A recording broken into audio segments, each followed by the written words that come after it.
Honestly, I've never told this to anyone I know, and I need to get everything off my chest.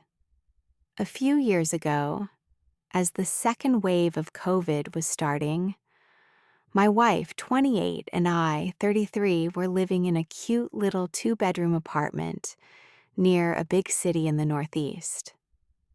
We'd been married for 2 years, and to be honest, everything was going pretty well.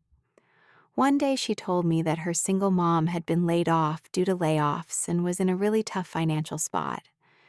She asked if her mom could stay with us until she got back on her feet.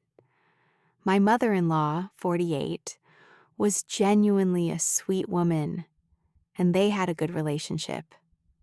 I hesitated, but I thought, what would I do if it were my mom? So she moved in. To be honest, having her around was great at first. She cooked a ton of food and kept the place clean. She'd hang out with us and watch movies, but generally gave us space.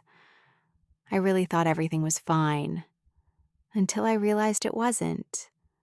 A few weeks turned into 3 months, and things started to go downhill. My wife and my mother-in-law began fighting all the time. Our sex life stopped because my wife said she was always tense and uncomfortable having sex while her mom was around. Around the same time, she started spending more time with friends and working longer hours. Or so I thought. The truth was, she was in a relationship. How I found out was wild. A friend of mine saw them making out at a bar. Then he said they got into a taxi together. And he sent me a photo of them kissing almost in real time. Honestly, I was completely shattered. My mother-in-law happened to be out and tried to figure out what was going on. Is everything okay? Oh my God, did something happen to Jenny? I told her Jenny was fine and that I just needed a little time. When Jenny finally came home, it was total chaos. I hadn't planned to confront her right then, but I needed to know what was wrong. She could tell I was crying. She didn't back down. I said forget it and showed her the photo. She looked like a ghost, screaming that it wasn't her, and we fought right in front of my mother-in-law.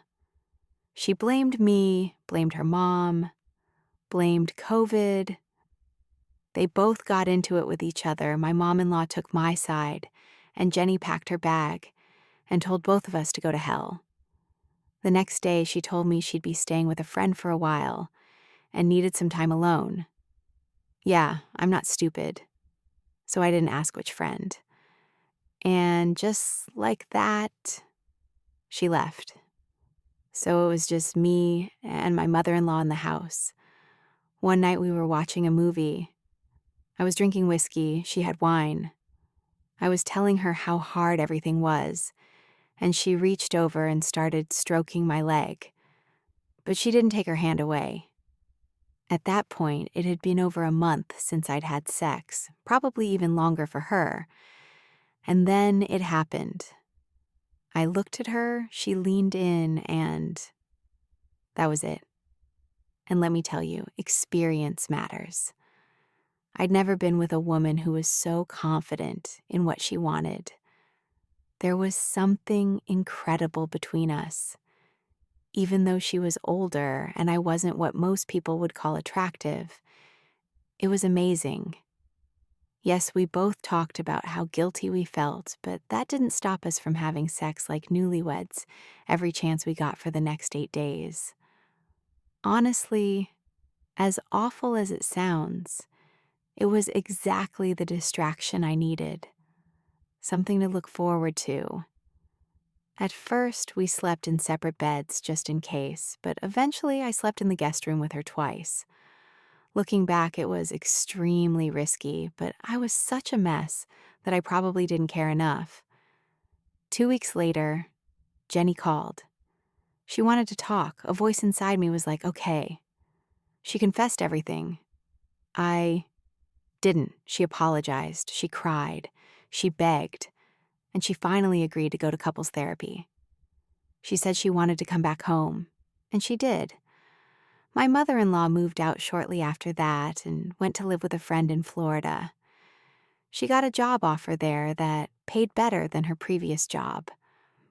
We tried to make things work with Jenny, but in the end I realized I couldn't get past it. I still love her, but I could never trust her again. And there was no way I could spend the next 50 years like that. It was too much. At the beginning of 2022, the hardest day of my life, I filed for divorce, and considering all the messages and that photo I had, she agreed not to contest it, and now we're just waiting for it to be finalized. I moved in with a friend who was cool with me helping out with rent, and my mother-in-law added me on Facebook last week. I'm not saying I'm heading to the beach anytime soon, but I honestly don't know what I'll do when all of this is over. If this story resonates with you, leave a comment below. Maybe my next story will be your story.